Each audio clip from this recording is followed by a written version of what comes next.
Let me say that I was pleased to be able to make the case to the Prime Minister today that they needed to be stronger on this and push harder on it. I was communicating to the Prime Minister that which I have heard from a number of stakeholders already who want to see the federal government be stronger on this. At the same time, I'm also very pleased that the Prime Minister reaffirmed their commitment to ensuring that the pipeline will be built. We just want to make sure that those people who are very concerned about it, which happens to include most Albertans, can see an actual path for that to happen. And that's what the Prime Minister needs to help us all out with.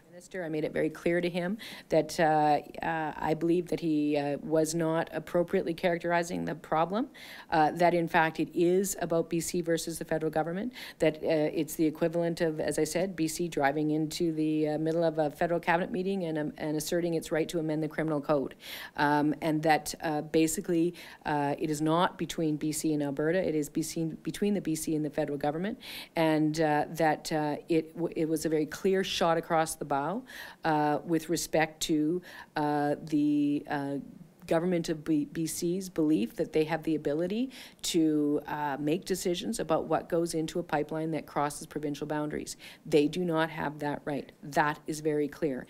And so that is a matter that the federal government must respond to. So the previous characterization that you describe, Dawn, is one that I do take issue with, and I made that very clear to the Prime Minister.